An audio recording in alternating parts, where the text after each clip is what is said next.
Dear aspirants, welcome to the channel. இன்னைக்கு current அஃபேர்ஸை ஒன்று ஒன்றா பார்த்தலாம். அதுக்கு முன்னாடி நம்ம சேனலை சப்ஸ்கிரைப் பண்ணாதவங்க சப்ஸ்கிரைப் பண்ணிடுங்க. Let's start the session. ஈரானில் பூமிக்கு அடியில் சுமார் 1600 அடி ஆழத்தில் செயல்படும் ஏவுகணை உற்பத்தி ஆலைகளை குறிவைத்து அமெரிக்க விமானப்படையின் அதிநவீன B-2 போர் விமானங்கள் தீவிர தாக்குதல் நடத்தி வருகின்றன. ஈரானின் பல்வேறு பகுதிகளில் பூமிக்கு அடியில் சுமார் 1600 அடி ஆழத்தில் ஏவுகணை உற்பத்தி ஆலைகள் செயல்படுகின்றன. இவை ஏவுகணை நகரங்கள் என்று அழைக்கப்படுகின்றன. அமெரிக்கா, இஸ்ரேல் உளவுத்துறை தகவல்களின்படி ஈரான் தலைநகர் டெஹ்ரான், கெர்மன்ஷா, செம்னான் உள்ளிட்ட பகுதிகளில் பூமிக்கடியில் சுமார் 5 ஏவுகணை ஆலைகள் செயல்பட்டு வருவதாக தெரிகிறது. அந்த ஆலைகளை போர் விமானங்களிலிருந்து வீசப்படும் சக்தி வாய்ந்த வெடிகுண்டுகளால் அழிக்க முடியாது. சில 100 அடி ஆழத்துக்கு பூமியை துளைத்து சென்று பின்னர் வெடித்து சிதறும் அதிநவீன குண்டுகளால் மட்டுமே அழிக்க முடியும். அந்த வகையில் அமெரிக்காவிடம் GPU-57 என்ற சக்தி வாய்ந்த வெடிகுண்டுகள் உள்ளன. இந்த வெடிகுண்டுகள் பூமியை துளைத்து சென்று வெடித்து சிதறும் தன்மை கொண்டவை. 20.5 அடி நீளம், 2.6 அடி விட்டம், 14,000 கிலோ எடை கொண்ட GPU-57 வெடிகுண்டுகளை அமெரிக்காவின் F-16, F-22, F-35 உள்ளிட்ட அதிநவீன போர் விமானங்களால் சுமந்து செல்ல முடியாது. அமெரிக்க விமானப்படையின் B-2 ரக போர் விமானத்தால் மட்டுமே GPU-57 வெடிகுண்டுகளை சுமந்து செல்ல முடியும். ஒரு B-2 போர் விமானத்தில் 2 GPU-57 வெடிகுண்டுகளை மட்டுமே பொருத்த முடியும். ஈரான் இராணுவத்தின் மிகப்பெரிய பலமாக ஏவுகணைகள் விளங்குகின்றன. அந்த நாட்டிடம் 300 கிலோமீட்டர் முதல் 3000 கிலோமீட்டர் தொலைவு வரை பாயும் திறன் கொண்ட ஏவுகணைகள் உள்ளன.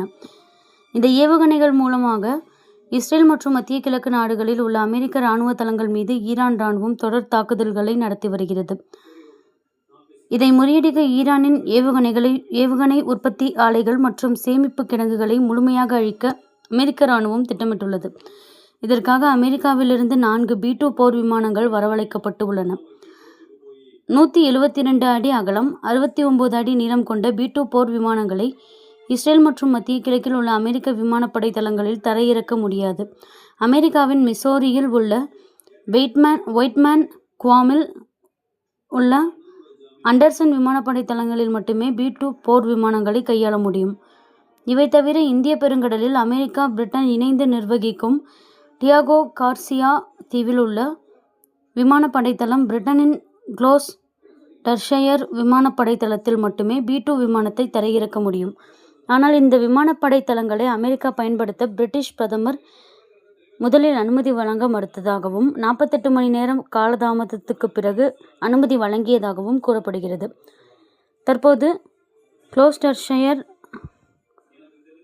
டியாகோ கார்சியா தளங்களில் இருந்து B-2 போர் விமானங்கள் புறப்பட்டு ஈரானின் ஏவுகணை ஆலைகள் மீது GPU-57, GPU-30, BLU-109 ரக வெடிகுண்டுகளை வீசி வருகின்றன.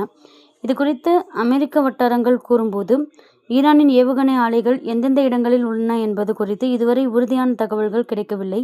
உளவுத்துறை அளித்துள்ள தகவல்களின் அடிப்படையில் டெஹ்ரான் உள்ளிட்ட சில பகுதிகளை குறிவைத்து B-2 போர் விமானங்கள் குண்டுகளை வீசி வருகின்றன. ஈரான் ஏவுகணை ஆலைகள் குறித்து துல்லியமான தகவல்கள் கிடைக்கும்போது அந்த ஆலைகள் B-2 போர் விமானங்களால் தரைமட்டமாக்கப்படும். ஈரானின் இராணுவ பலம் முழுமையாக அளிக்கப்படும் என்று தெரிவித்தனர். ஈரானின் இஸ்பகான் மாகாணம் டான்ஸ் பகுதியில் பூமிக்கு அடியில் அணுசக்தி தளம் செயல்படுகிறது. இந்த அணுசக்தி தளம் மீது அமெரிக்கா, இஸ்ரேல் கூட்டுப்படைகள் கடந்த 1ஆம் தேதி வான்வழி தாக்குதல்கள் நடத்தின. இது குறித்து சர்வதேச அணுசக்தி அமைப்புக்கான ஈரான் தூதர் கூறும்போது, அணுசக்தியை ஆக்கப்பூர்வமாக பயன்படுத்தி வருகிறோம். ஆனால் எங்களது நடான்ஸ் அணுசக்தி தளம் மீது தாக்குதல் நடத்தப்பட்டு உள்ளது. இதனால் அணுக்கதிர்வீச்சு அபாயம் எழுந்திருக்கிறது என்று தெரிவித்தார். இந்த சூழலில் ஈரானின் நடான்ஸ் அணுசக்தி தளம் மீது தாக்குதல் நடத்தப்பட்டிருப்பதை சர்வதேச அணுசக்தி அமைப்பு உறுதி செய்துள்ளது. இது குறித்து IAEA நேற்று சமூக வலைதளத்தில் வெளியிட்ட பதிவில், நடான்ஸ் அணுசக்தி தளம் தொடர்பான செயற்கைக்கோள் படங்களை ஆய்வு செய்தோம். அதில் அணுசக்தி தளத்தின் நுழைவு வாயில் கட்டிடங்கள் சேதமடைந்திருப்பது உறுதி செய்யப்பட்டுள்ளது. எனினும் நடான்ஸ் தளத்தில் அணு கதிர்வீச்சு அபாயம் எழவில்லை, வேறு பாதிப்புகளும் கண்டறியப்படவில்லை என்று தெரிவிக்கப்பட்டுள்ளது. இஸ்ரேல் ஈரான் போர் காரணமாக சுமார் 700 டேங்கர் கப்பல்கள் ஹார்முஸ் ஜலசந்தியில் முடங்கியுள்ளன. இதனால் உலக நாடுகளுக்கான கச்சா எண்ணெய் விநியோகம் பாதிக்கப்பட்டுள்ளது. அமெரிக்காவும் இஸ்ரேலும் இணைந்து கடந்த சனிக்கிழமை முதல் ஈரான் மீது தாக்குதல் நடத்தி வருகின்றன. இதற்கு ஈரான் இராணுவமும் தக்க பதிலடி கொடுத்து வருகிறது. இந்த போர் காரணமாக ஹார்முஸ் ஜலசந்தி வழியாக செல்லும் உலக நாடுகளுக்கு செல்லும் கச்சா எண்ணெய் கப்பல் போக்குவரத்து முற்றிலும் முடங்கியுள்ளது. இதனால் கிழக்கு மேற்கு இடையிலான 86% எண்ணெய் விநியோகம் பாதிக்கப்பட்டு எரிசக்தி சந்தை பெரும் நெருக்கடியை சந்தித்துள்ளது. கடற்படை பகுப்பாய்வு நிறுவனங்களான விண்ட்வர்ட் மற்றும் கெப்லர் தரவுகளின்படி இந்த நீர்வழிப்பாதை அதிகாரப்பூர்வமாக மூடப்படவில்லை என்றாலும் நடைமுறை அது முடங்கியே உள்ளது. மார்ச் 1ஆம் தேதி 28 லட்சம் பேரல் எண்ணெயை சுமந்து சென்ற 3 கப்பல்கள் மட்டுமே ஹர்முஸ் ஜலசந்தியை கடந்தன. இது 2026 தினசரி சராசரியான 1.98 கோடி பேரல்களிலிருந்து 86% சரிவாகும்.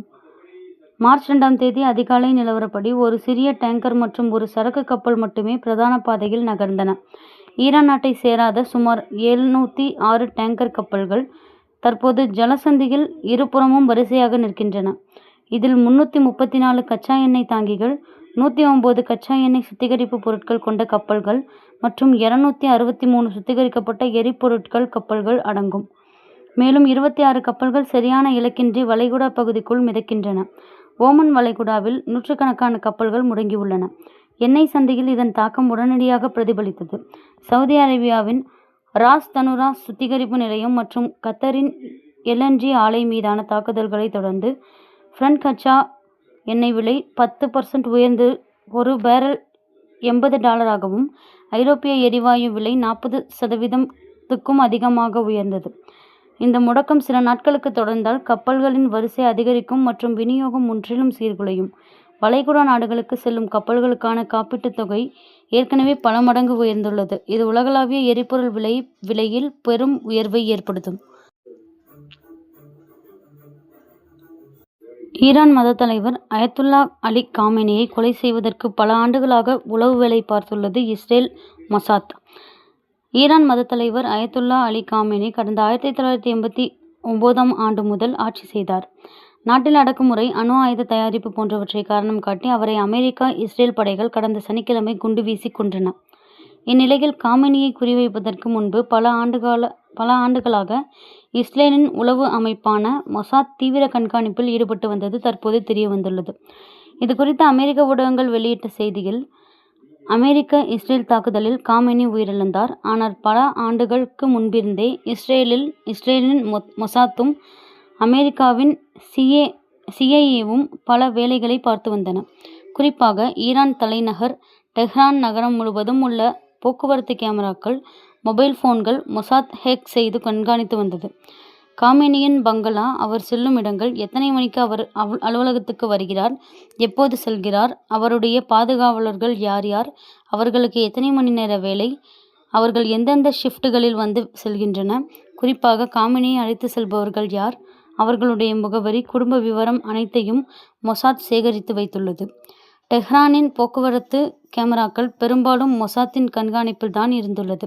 அப்படி கண்காணித்து தான் டெஹ்ரானின் பஸ்தூர் பகுதியில் ஈரான் மூத்த அதிகாரி வந்தபோது இஸ்ரேல் அமெரிக்க தாக்குதல் நடத்தியுள்ளது. அங்குதான் காமெனி கொல்லப்பட்டுள்ளார். அந்த தாக்குதலை இஸ்ரேலின் மொசாத் போக்குவரத்து கேமராக்கள் மூலம் நேரடியாக பார்த்துள்ளது. இப்படி போக்குவரத்து கேமராக்களை ஹேக் செய்து நேரடியாக பல ஆண்டுகள் தீவிரமாக கண்காணித்த பிறகுதான் காமெனி வரும் நேரம், அலுவலகத்துக்கு அவர் வந்தவுடன் அங்கு யார் யாரெல்லாம் வருகின்றன என்பதை அறிந்து தாக்குதல் நடத்தப்பட்டுள்ளது. கடந்த சனிக்கிழமை மாலை இராணுவ தளபதிகளுடன் முக்கிய ஆலோசனை நடத்த திட்டமிட்டிருந்தார் காமெனி. ஆனால் திடீரென காலையில் அந்த கூட்டத்துக்கு ஏற்பாடு செய்யப்பட்டது.